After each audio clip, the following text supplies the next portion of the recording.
உலகெங்கிலும் நடக்கும் முக்கிய நிகழ்வுகளை குறுஞ்செய்தி வடிவத்தில் தெரிந்து கொள்ள ஆதன் செயலியை டவுன்லோட் செய்யுங்கள். ஆதன் செயலியை டவுன்லோட் செய்ய டிஸ்கிரிப்ஷனில் உள்ள லிங்கை கிளிக் செய்யவும்.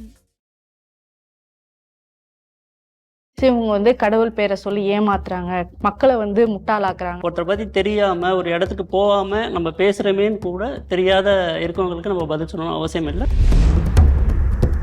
ஒரு கூட்டம் ஆன்மீகத்தை அழிக்கணும்னு இருப்பாங்க. அந்த கூட்டம் பார்த்தீங்கன்னா போன பிறவியில் ஒரு அசுரர்களாக இருந்தவங்க. கடவுள் அவதாரமா இந்த நிகழ்காலத்துல இருக்கேன் அப்படிங்கிற மாதிரி நீங்க பேசியிருக்கிறீங்க. டக்குன்னு யாரா இருந்தாலும் நமக்கு சிரிக்க தான் தோணும். இது ஆன்மீகம்னா என்னன்னு தெரியாதவங்களுக்கு தான் இது சிரிப்பு வரும். உங்களுக்கு இதை பார்த்தா சிரிப்பு வருதுன்னா உங்களுக்கு அந்த உணர்வு இல்லைன்னு அர்த்தம். எனக்கும் என்னுடைய கணவர் அரசுக்கும் பிறவி கொடுக்கப்பட்டதே மக்கள் எல்லாருக்குமே இந்த ஆன்மீகத்தை உணர வச்சு, அதில் நிறைபெற வச்சு, இறைவன்னா என்னென்னு உணர வச்சு மக்களை எல்லாரையுமே குடும்பத்தோட கொண்டாட்டமாக வாழ வைக்கிறதுக்கு தான் எங்கள் இருவருக்கு பிறவி கொடுக்கப்பட்டதே.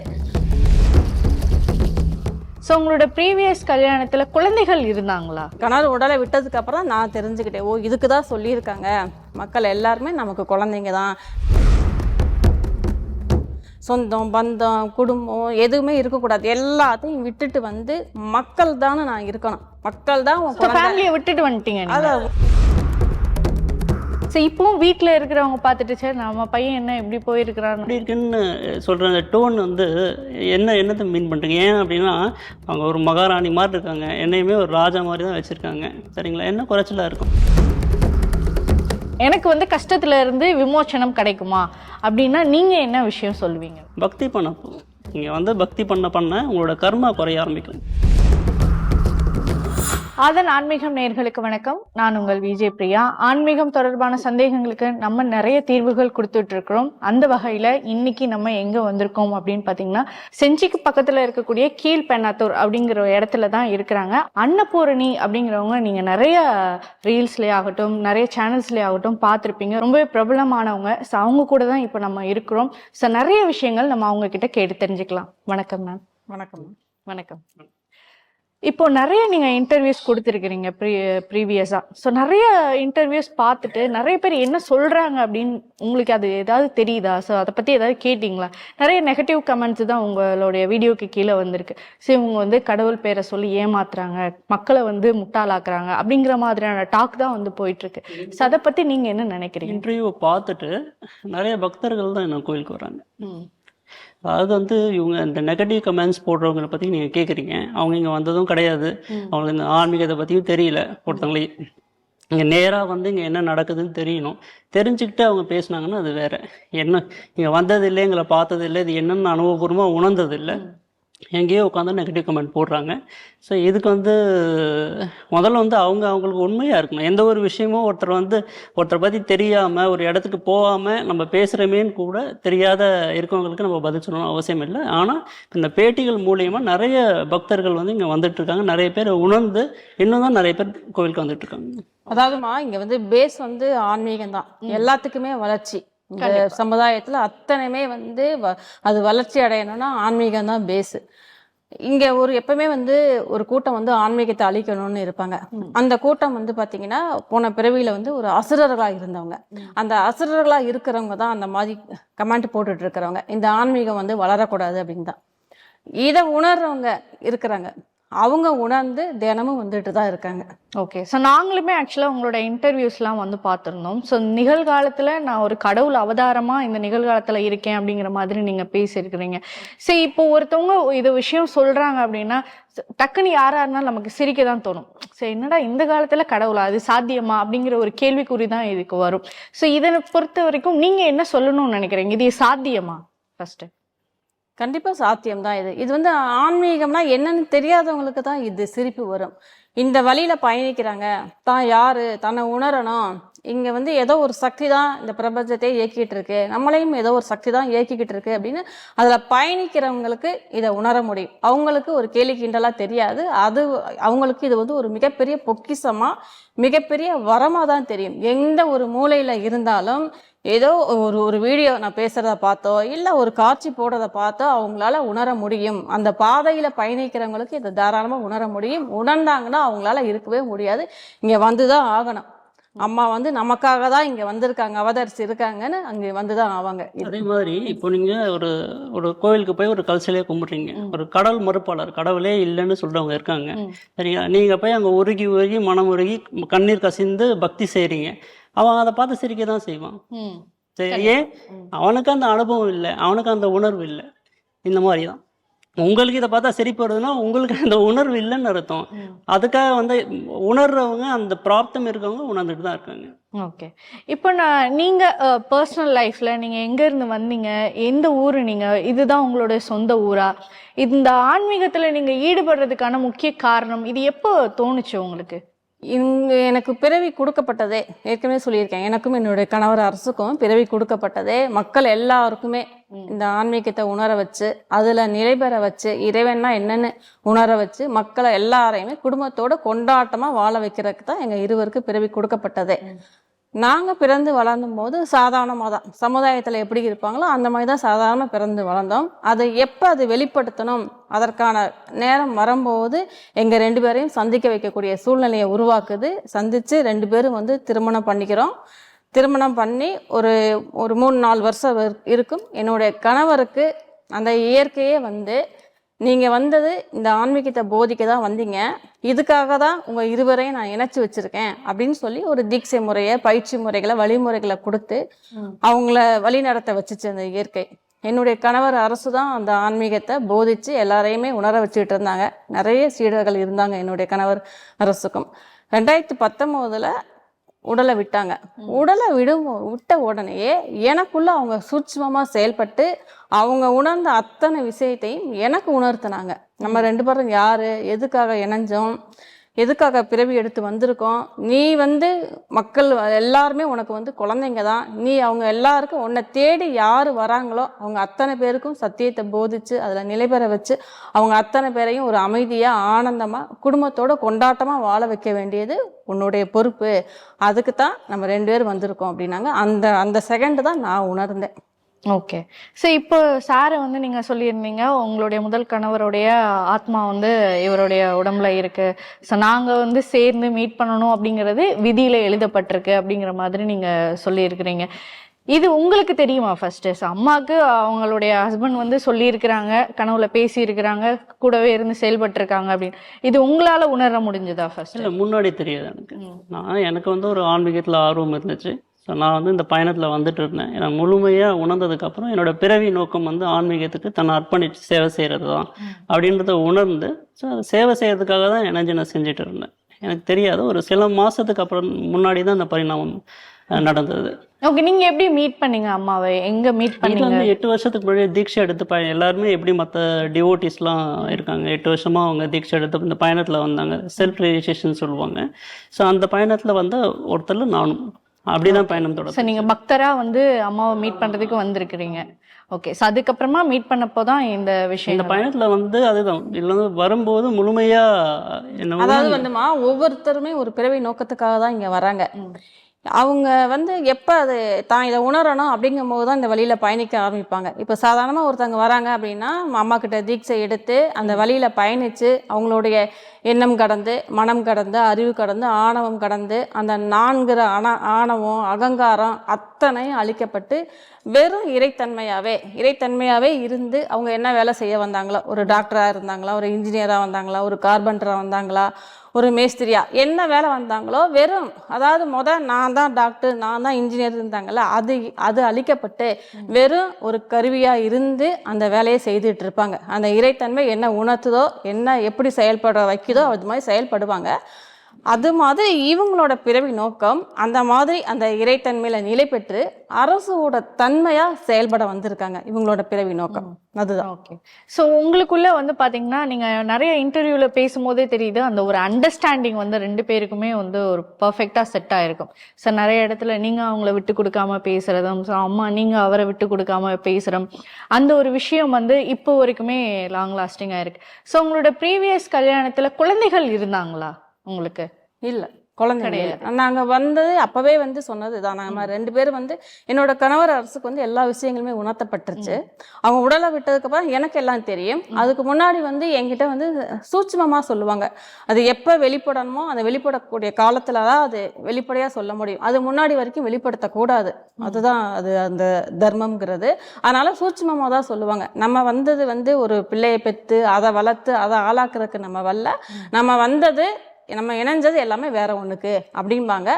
என் கணவர் உடலை விட்டதுக்கு அப்புறம் நான் தெரிஞ்சுக்கிட்டேன், ஓ இதுக்கு தான் சொல்லியிருக்காங்க, மக்கள் எல்லாருமே நமக்கு குழந்தைங்க தான், இவங்கள கொண்டாட்டமா வாழ வைக்கணும் அப்படிங்கிறது அப்பதான் நான் தெரிஞ்சுக்கிட்டேன். ஓகே. ஸோ இப்போ நாங்கள் கேள்விப்பட்ட வரைக்கும் நீங்களும் அரசு அவர்களும் வந்து சேர்ந்து இருந்தப்போ இந்த அளவுக்கு ஃபேமஸாக இருந்தீங்களா, வெளியில் தெரிஞ்சீங்களா அப்படின்னு கேட்டால் கிடையாது. ஸோ இப்போ இந்த ரீசன்ட் டைமில் தான் வந்து பார்த்தீங்கன்னா அன்னபூர்ணி அம்மா அப்படின்னு தேடி நிறைய பேர் வராங்க உங்களோட வீடியோக்களில் வந்து இப்போ இந்த ரீசன்ட் டைமில் ஒரு பயங்கரமான ட்ரெண்டு இருக்கிறதுக்கான காரணம் என்னன்னு நினைக்கிறீங்க நீங்கள்? பிரபஞ்சம் தான் எங்களை வெளிப்படுத்துது. அதாவது அப்ப வந்து குருவா வந்து செயல்பட்டாங்க. குருவா செயல்படும் போது யாருக்கு போகணுமோ, யார் வந்து அனுபவம் கிடைக்கப்பட்டு யார் சீடரா வரணுமோ அவங்க மட்டும் வந்துகிட்டு இருந்தாங்க. இப்போ எப்போ வெளிப்படணும்னு இருக்கோம், அந்த பிரபஞ்ச சக்தி முழுவதுமா தன்னை வெளிப்படுத்தி மக்கள் அத்தனை பேருக்குமே அது ஒரு பிரகடனப்படுத்தி மக்களை வர வைக்கணும் ஒரு காலகட்டம் இருக்கும். ஓகே. இதுக்கு முன்னாடியே நீங்க அதை வந்து வெளிப்படுத்தணும், நம்மளை பத்தி தெரியப்படுத்தணும் அப்படிங்கிறது எந்த விஷயம்? இது வந்து நானா முடிவு பண்ணக்கூடிய விஷயம் கிடையாது. இது என் கணவர் உடலை விட்டதுக்கு அப்புறம் நானுமே ஒரு குருவா தான் போதிச்சு வழி நடத்திட்டு வரேன். 3 வருஷம் முன்னாடி தான் அது வெளிப்படுத்துது. இது மக்கள் அத்தனை பேருக்குமே நீ ஒரு பிரபஞ்ச சக்தியோட வெளிப்பாடு அப்படிங்கிறது ஒரு பிரகடனப்படுத்துது. இப்ப ரீசெண்டா பாத்தீங்கன்னா நீங்க சொல்லலாம் ரொம்ப ஒரு வைரல் ஆகிட்டு இருக்குன்னு. இப்ப திரும்ப அதாவது ஒரு நான் 3 வருஷத்துக்கு முன்னாடி நான் யாருன்னு தெரியாது, ஒரு குறிப்பிட்ட பேருக்கு மட்டும் தான் தெரியும். ஒரு 3 வருஷம் முன்னாடி என்னை கையில எடுத்து சில விஷயங்களை நிகழ்த்துது, அந்த உடல் அதிர்வை கொடுத்து ஒரு வைரல் ஆக்குது. ஏன் கொடுக்குது? அது மக்கள் அத்தனை அந்த அந்த சூழ்நிலையை கொடுத்துதான் என்னை இங்க கூட்டிட்டு வந்தது. இங்க கூட்டிட்டு வந்து இந்த இடத்துக்கு கூட்டிட்டு வந்து இப்படி பீடத்தை கொடுத்து உட்கார வச்சு மக்கள் அத்தனை பேருக்கும் வெளிப்படுத்தினது அந்த காலகட்டம். இப்ப திரும்பி அது வைரல் ஆக்குதுன்னா திருப்பி என்னைய ஒரு அடுத்த படிநிலைக்கு கூட்டிட்டு போகுது. அடுத்த படிநிலைக்கு கூட்டிட்டு போய் மக்களை அத்தனை பேருமே உணர வைக்கிறதுக்கு உங்க வந்து அந்த பிரபஞ்ச சக்தியை தான் செயல்பட வந்திருக்கு, நீங்க அத்தனை பேரும் பயன்பெற்றிருக்குங்க அப்படின்னு தான் என்னை கொண்டு போய் சேர்த்துட்டு இருக்கு மக்கள். ஓகே. இப்ப நீங்க நிறைய இன்டர்வியூல வந்து பாத்தீங்கன்னா உங்களுக்கு உங்களுடைய இதற்கு முன்னாடி இருந்தக்கூடிய கணவர் அரசு அப்படிங்கிறவரு, இப்போ இவர் இவங்களை பத்தி எல்லாருக்குமே தெரியும். ஓகே. சரி, இவங்க எல்லாரையுமே நமக்கு தெரியும். ஸோ உங்களோட அம்மா அப்பா அவங்க எங்க இருக்காங்க, அவங்க ஏதாவது சொன்னாங்களா, அவங்க இப்ப இருக்கிறாங்களா, அவங்க இப்போட கான்டாக்ட் வந்து இருக்கிறாங்க, அவங்க என்ன பேசுவீங்களா? அது 10 வருஷம் முன்னாடி நான் எப்ப வந்து அதாவது எல்லாத்தையுமே நான் வந்து இங்க வந்து விட வைக்கணும். எனக்குன்னு இங்க எதுவுமே இருக்கக்கூடாது, சொந்தம் பந்தம் குடும்பம் எதுவுமே இருக்கக்கூடாது. எல்லாத்தையும் விட்டுட்டு வந்து மக்கள் தானே நான் இருக்கணும். மக்கள் தான் விட்டுட்டு வந்துட்டீங்க நீங்க. அதான் முழுமையா சொல்லிடுறேனே, மக்கள் தான் உன்னுடைய குடும்பம், மக்கள் தான் உன்னுடைய குழந்தை. அவங்களுக்காக நீ எல்லாத்தையும் விடணும், எல்லாத்தையும் தியாகம் பண்ணணும், எல்லாத்தையும் அர்ப்பணிக்கணும். நீ எங்க தனியா நீ நிக்கணும் அப்படிங்கிறதுக்காகத்தான் என்ன பண்ணது, அது முதல்ல அரசுங்கிற உருவத்து மூலம் என்கிட்ட கொண்டு வந்து காட்டி அன்புருவா நான் அவங்க என்ன பண்ணா நான் எல்லாத்தையும் விட்டுட்டு வருவானோ அந்த அளவுக்கு ஒரு சாதாரண மனிதன் வந்து அப்படி அன்பு செலுத்த முடியாது. அந்த அளவு ஒரு அளவுக்கு அதிகமா எல்லாம் அன்பு செலுத்தி அப்ப நான் என்ன பண்றேன், அவங்களோட அன்பால எல்லாத்தையுமே நான் விட்டுட்டு வரேன். அம்மா அப்பா சொந்தம் பந்தம் எல்லாத்தையுமே விட்டுட்டு எனக்கு அரசு தான் வேணும்னு சொல்லி விட்டுட்டு வரேன். அந்த எல்லாத்தையும் விட்டுட்டு வைக்கிறதுக்காக நடந்த சூழ்நிலை தான் அது. யாரும் இப்பெல்லாம் டச் கிடையாது. ஓகே. இப்ப வரைக்குமே பேசுறது கிடையாது யாருக்கா. எனக்கு என்னோட பக்தர்கள் தான் எல்லாருமே. எனக்கு இவங்க தான் எனக்கு குழந்தைங்க, இவங்க தான் சொந்தம் பந்தம், எல்லாமே எனக்கு இவங்க தான். ஓகே. சோ உங்களோட அப்பா அம்மா எங்க இருக்காங்க, அவங்க கிட்ட இப்ப வரைக்கும் பேசுறீங்களா, அவங்க இத பத்தி ஏதாவது கேட்டாங்களா உங்ககிட்ட? எனக்குமே எப்ப இந்த ஆன்மீக தேடுதல் வந்ததோ அப்ப எனக்கு வந்து அப்பயே வந்து நான் வந்து குடும்பத்துல இருக்க அந்த ஒரு அட்டாச்மெண்ட்னு சொல்லுவாங்கல்ல, ஸோ அதுலேருந்து அப்பயே நான் விலக ஆரம்பிச்சிட்டேன். எனக்கு 25 வயசுலேயே ஆன்மீகத்தில் ரொம்ப ஒரு ஆர்வம் வந்துருச்சு இயல்பாகவே. ஸோ அதுக்கு நிறைய அது சார்ந்த நிறைய தேடுதல்கள் நிறைய இடம் போயிருக்கேன். ஸோ இந்த மாதிரி போகும்போது அப்பயே அந்த ஃபேமிலி அட்டாச்மெண்ட் எனக்கு போயிடுச்சு. அதனால் இது என்னுடைய வாழ்க்கை, என்னுடைய பயணம்னு சொல்லிட்டு அந்தந்த வயசுலேயே நான் முடிவு எடுத்துட்டேன். அதனால் 25 வயசுல இருந்தே வீட்டை விட்டு வெளில ஒரு அட்டாச்மெண்ட் கிடையாது. நான் யாருக்கிட்டையும் பர்மிஷன் வாங்கணும், எதுவும் செய்யணும், ஃபேமிலியோட அந்த மாதிரியான ஒரு நேச்சர் எனக்கு கிடையாது. ஸோ நான் இந்த பயணத்தில் வரும்போது அதுக்கு ஒரு குடும்பம் ஒரு தடையாக இல்லை. அது ஆட்டோமேட்டிக்காகவே அது ஒரு விலக்கி வச்சிருச்சுன்னு சொல்லலாம். இந்த மாதிரி என்னை கூட்டிகிட்டு வர்றதுக்கு என்னோட இயல்பையே அப்படி கொடுத்து அந்த வயசுலேயே எனக்கு அது குடும்பத்துலேருந்து இங்க விலக்கி வந்து கொண்டு நாங்க அங்க செயல்படணுங்கிறதே இருக்காது. அங்க வந்து இயற்கையே வந்து செயல்பட்டோம். இவங்க இதுக்கு தான் இந்த நோக்கத்துக்கு தான் இவங்க பிறவி கொடுக்கப்பட்டிருக்கு அப்படின்னா சூழ்நிலை மூலமாவே கொடுத்து அப்படியே அது பிரிச்சு கூட்டிட்டு வந்துடும். ஓகே. இப்போ நீங்க இதுக்கு முன்னாடி வந்து பாத்தீங்கன்னா வெளியில தெரியல, ஒரு பாப்புலர் ஃபேஸா நீங்க இல்ல. ஆனா இப்போ நீங்க நிறைய சேனல், பிரபலங்களான சேனலுக்கு நீங்க இன்டர்வியூ கொடுத்துருக்கீங்க, பேசியிருக்கீங்க. ஸோ இப்பவும் வீட்டுல இருக்கிறவங்க பார்த்துட்டு சரி நம்ம பையன் என்ன இப்படி போயிருக்கிறான், நம்ம பொண்ணு என்ன இப்படி இருக்கு அப்படிங்கறது கேட்பாங்க. எப்படி இருக்குன்னு நீங்க சொல்ற அந்த இல்ல நீங்க எப்படி இருக்குன்னு சொல்ற அந்த டோன் வந்து என்னத்தை மீன் பண்றீங்க? ஏன் அப்படின்னா அவங்க ஒரு மகாராணி மாதிரி இருக்காங்க, என்னையுமே ஒரு ராஜா மாதிரி தான் வச்சிருக்காங்க. சரிங்களா? என்ன குறைச்சலா இருக்கும்? இல்ல நான் அப்படி சொல்லல. இல்ல அது இல்லாம சரிங்களா, ஆயிரக்கணக்கான மக்களுக்கு வந்து அவங்களோட வாழ்க்கையை மாத்திட்டு இருக்கும். சரியா? அங்க இருந்திருந்தோம்னா கூட ஒரு சாதாரண பெண்ணா அந்த குடும்பத்துக்கு மட்டும்தான் பயனடைய வகையில இருந்திருப்பான். இப்ப இயற்கை கூட்டிட்டு வந்து எங்களையுமே கொண்டாட்டமா வாழ வச்சு, மக்கள் அத்தனை பேரையுமே கொண்டாட்டமா வாழ வச்சு அருளாசி புரிஞ்சுட்டு இருக்கமே. கண்டிப்பா. அவ எவ்வளவு மக்கள் பயனடைஞ்சிட்டு இருக்காங்க. அங்க இருந்திருந்தா எங்களோட தனிப்பட்ட குடும்பம் மட்டும் தான் பயனடைஞ்சிருக்கோம். இப்படி அது கூட்டிட்டு வந்தனால எவ்வளவோ குடும்பங்கள் இன்னைக்கு ஆயிரக்கணக்கான குடும்பங்கள் பயனடைஞ்சிட்டு இருக்காங்க. இன்னும் லட்சக்கணக்கான குடும்பங்கள், கோடிக்கணக்கான குடும்பங்கள் பயனடையதான் போறாங்க. ஓகே. இப்போ நீங்க வந்து பாத்தீங்கன்னா இந்த இடத்த வந்து சூஸ் பண்ணியிருக்கிறீங்க. ஸோ இந்த இடத்துல ஒரு கோவில் மாதிரி கட்டி இருக்கிறீங்க. இந்த இடம் கிட்டத்தட்ட எனக்கு தெரிஞ்சு ஒரு ஏக்கர் இருக்கும்னு வச்சுக்கோங்களேன். இந்த இடத்தை சூஸ் பண்றதுக்கான காரணம் என்ன? திருவண்ணாமலை அப்படிங்கிறது இருக்கக்கூடிய விஷயமே கிடையாது. நாங்க வந்து அறிவால யோசிச்சு இதை இப்படி பண்ணலாம், நாளைக்கு இதை செய்யலாம், நாளானைக்கு இதை பண்ணலாம் அப்படிங்கிறது கிடையாது. சூழ்நிலையே அந்த நிர்பந்தம் படுத்தி சூழ்நிலையே கூட்டிட்டு வந்துடும். எப்படி சூழ்நிலை எப்படி கொண்டு வந்து என்னோட அரசோட இணைச்சிச்சோ எல்லாமே அந்த அரசோட இணைக்கிறதுக்கு முன்னாடி வரைக்கும் வேணா நம்மளா வேணா செயல்பட்டிருக்கலாம். அது கூட ஒரு நினைப்பு தான், நமக்கு தெரியாம அந்த இயற்கை செயல்பட்டிருக்கு. அதுக்கப்புறம் பாத்தீங்கன்னா நம்மளை வச்சு அந்த சூழ்நிலை வந்து போட்டு கொண்டு வந்து நிர்பந்தம் படுத்தி கொண்டு வந்து விட்டுருச்சு இந்த இடத்துல. அவ்வளவுதான். ஓகே. ஸோ இதற்கப்புறம் இந்த இடத்த வந்து டெவலப் பண்றதுக்கோ இப்போ மக்கள் வந்து வந்துட்டு போறதுக்கான ஃபெசிலிட்டிஸ் வந்து இந்த ஏரியாவில் கிடையாது. ஸோ இப்போ பஸ் ஆகட்டும் இல்லை கார் வர்றதாகட்டும் அவ்வளோ எளிதான விஷயம் கிடையாது. இப்போ நாங்கள் வரும்போதே கொஞ்சம் கஷ்டப்பட்டு தான் வந்தோம். ஸோ இப்போ இந்த மாதிரியான ஒரு இடத்துல வந்து ஒருத்தவங்க வராங்க அப்படின்னா, இன்னும் பக்தர்கள் வந்து அதிகமாக வராங்க அப்படின்னா அவங்களுக்கான வசதிகளை ஏற்படுத்தி கொடுக்கணும் இல்லையா? ஸோ அதுக்கு அவங்களுக்கான பாதுகாப்பையும் கொடுக்கறதும் ஒரு கடமை தான். இதற்கான பிளான் ஏதாவது வச்சிருக்கிறீங்களா? நாங்கள் இங்கே எதுவுமே பிளான் பண்ணுறது இல்லை. அதான் இந்த இடத்த தேர்வு செஞ்சதுலேருந்து இன்னும் நாங்கள் வந்து எங்களோட வாழ்க்கையை தீர்மானிச்சது நாங்கள் இல்லை. இன்றைக்கி இந்த இடத்துல நாங்கள் இப்படி இருப்போம் அப்படின்னு நான் நினச்சி பார்த்தது இல்லை. அந்த சக்தி எங்களை இயக்கி கொண்டு வந்து இந்த இடத்துல உட்கார வச்சிருக்கு, இந்த இடத்துல கூட்டிகிட்டு வந்து வச்சிருக்கு. அதையுமே அது பார்த்துக்கும். அதுக்கு எல்லாத்துக்குமே ஒவ்வொரு நேரம்னு இருக்கு. அதுக்கான காலம் வரும்போது அதுக்கான சூழ்நிலை அமைச்சு அந்த மாதிரி எல்லாமே மக்கள் எளிதாக வரக்கூடிய அளவுக்கு எல்லாத்தையும் அமைச்சு கொடுத்துருங்க. ஒரு பிரமிப்பு தக்க வகையில் இந்த இடம் மாறும். நீங்க இப்ப ஒவ்வொரு கோயிலுமே பார்த்துருக்கலாம். அது வந்து போக்குவரத்து வசதி இல்லாம ஒரு சின்னதா இருக்கும். போக பாத்தீங்கன்னா அது மக்கள் போறதுக்கான போக்குவரத்து வசதி எல்லாமே அதோட சக்தி தானே அமைச்சு கொடுக்கறது. அதே மாதிரிதான் இதுவும் அதுக்கான நேரம் வரும்போது எல்லாமே தானாவே எல்லாமே அமைஞ்சிரும். இப்போ நம்ம வந்து புதுசா இதற்கு முன்னாடி நம்ம நிறைய பேரை வந்து பார்த்துருப்போம். அவங்க எல்லாம் வந்து பாத்தீங்கன்னா ஒரு இடத்துல முக்கியமான ஒரு மெயின் விஷயமா இருக்கும் அந்த இடத்துல. அதை தாண்டி மற்ற இடங்கள்லயும் அவங்களோட கிளைகளை வந்து வச்சிருப்பாங்க. ஸோ அந்த மாதிரி ஏதாவது பிளான் இருக்கா? ஸோ இது வந்து மெயினா வச்சுட்டு ஃபியூச்சர்ல வந்து அங்கங்க நம்மளோட பிரான்ச் ஓப்பன் பண்ணலாம் அப்படிங்கிற மாதிரி எங்களோட பிளான் எதுவுமே இல்லாமா அந்த இயற்கை எங்களை எங்கெங்க தூக்கி போடுதோ அங்கங்க அருள்பாலிப்போம். ஓகே. இப்போ ஒரு சிலர் நம்ம எடுத்துக்குவோங்களேன் சார், நிறைய வந்து அட்வைஸ் மாதிரியான விஷயங்கள் வந்து கொடுப்பாங்க. அவங்களோட பிரச்சனைகளை வந்து நாங்கள் தீர்த்து வைக்கிறோம், ஏதாவது மந்திரங்கள் சொல்றதோ இல்லை பூஜை பொருட்கள் கொடுக்கறதோ, இந்த மாதிரியான விஷயங்களை வந்து நம்ம ஆன்மீக ரீதியாக நிறைய இடங்கள்ல பார்த்துருக்கோம், நிறைய பேர்கிட்ட கேட்டு தெரிஞ்சிருக்கோம். ஸோ இப்போ நீங்க வரக்கூடிய பக்தர்களுக்கு எந்த மாதிரியான விஷயங்களை வந்து சொல்றீங்க? நீங்க ஏதாவது அவங்களுக்கு பூஜை பொருட்கள், மந்திரங்கள் இல்லை தாயத்து அந்த மாதிரியான விஷயங்கள் ஏதாவது கொடுக்குறீங்களா? அதெல்லாம் எதுவுமே கிடையாதுமா. எளிமையா வந்து சத்தியத்தை போதிப்பேன். என்னவா இருக்கு அந்த சத்தியம்ங்கிறது என்ன? ஏதாவது இங்க வந்து யதார்த்தமா எளிமையா தான் இருக்கு. இந்த பூஜை பண்ணணும், இந்த பரிகாரம் பண்ணணும், இந்த சமய சடங்கு பண்ணணும், அப்பதான் நீ வந்து உன்னோட கர்ம வினையில இருந்து தீர்க்க முடியும் அப்படிங்கறதெல்லாம் இல்லவே இல்லை. உனக்குள்ள இருக்கிற இறைவனை உணர்ந்தா அத்தனை கர்மாக்கள்ல இருந்து நீ விடுபடுவ அப்படிங்கிற அந்த சத்தியத்தை எளிமையா நான் போதிச்சுக்கிட்டு இருக்கேன்.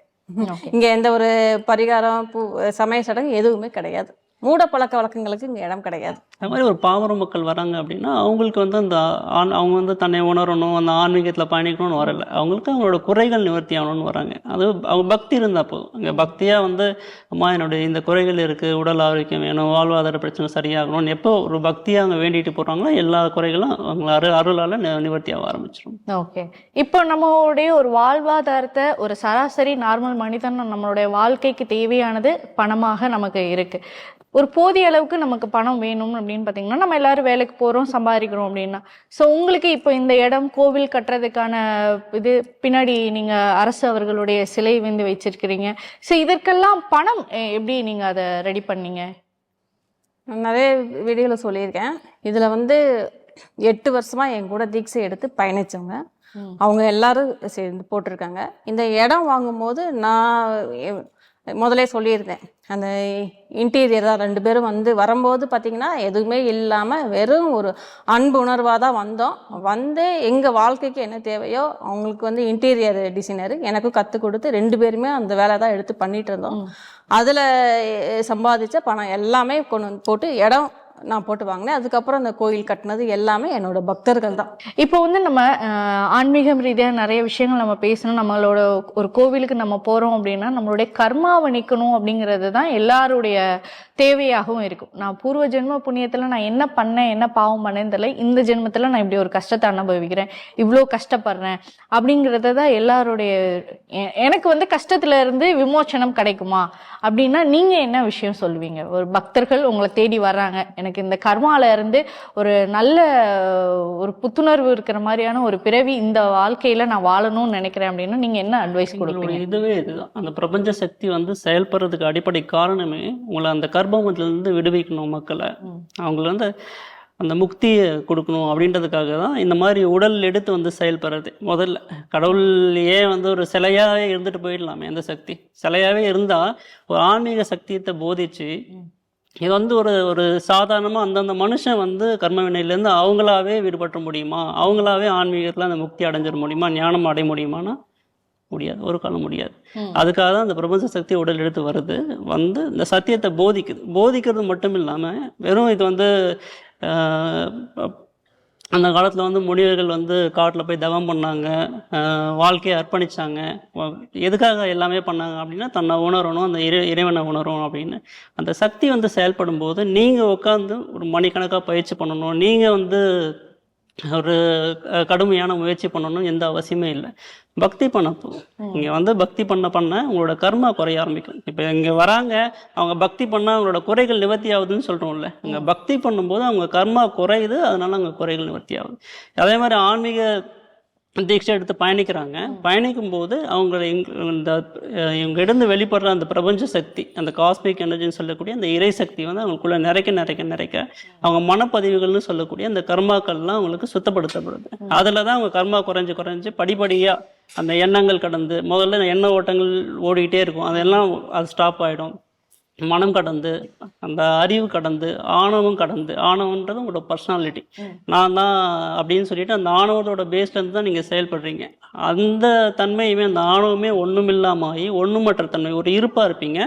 அப்போ நீங்கள் செயல்படுற விதமெல்லாம் வேறு மாதிரி இருக்கும். உங்களோட உள்ளுணர்வுலேருந்து அந்த இறைசக்தி உங்களை எப்படி வழி நடத்துதோ அதன்படி மட்டும் செயல்படுவீங்க. அப்படி செயல்படும் போது உங்களுக்கு கர்மா வேலை செய்யாது. ஏன்னா இயற்கையோட நிகழ்வாக தான் இருக்கும். உள்ள வந்து அந்த பிரபஞ்ச சக்தி, அந்த இறை சக்தி எப்படி உணர்த்துறதோ அதன்படி மட்டும்தான் நீங்கள் கேட்குறீங்களே எதுவும் பிளான் பண்ணீங்களா, ஏன் இங்கே வந்தீங்க, அடுத்து என்ன பிளான், எதுவுமே நாங்கள் இல்லைன்னு சொல்கிறோம். ஏன் அப்படின்னா அந்த சக்தியாகவே எங்களை எப்படி செயல்படுத்துவதோ அதோட இணைஞ்சு போகிறோம். இங்கே எங்களுக்குன்னு எதுவுமே இல்லை, எந்த முடிவும் இல்லை, அடுத்த நிகழ்வுன்னு எதுவுமே இருக்காது.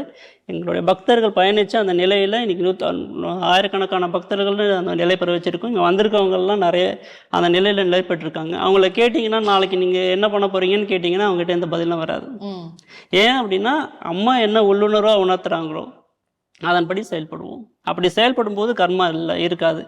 என் வாழ்க்கை நான் எதுவாகணும், நான் வந்து நாளைக்கு வந்து இது பண்ணணும், நான் வந்து ஒரு டாக்டர் ஆகணும், நான் ஒரு இன்ஜினியர் ஆகணும், நான் ஒரு வீடு கட்டணும், நான் இவ்வளோ சொத்து சேர்க்கணும், நான் இவ்வளோ பணம் சேர்க்கணும், இப்படி நீங்கள் முடிவு பண்ணி அதன் பின்னாடி ஓடுறீங்க பாருங்கள், ஒவ்வொரு செயலுக்கு பின்னாடியுமே அந்த விளைவு இருக்குது. அதுதான் கர்மா. அந்த கர்மாவை நீங்கள் சேர்த்துட்டே வருவீங்க.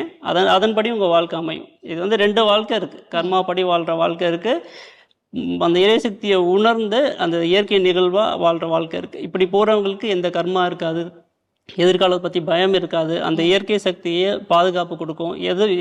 வாழ்க்கை ஒரு ஆனந்தமாக, ஒரு ஒரு சந்தோஷமாக, ஒரு நிறைவாக இருக்கும்.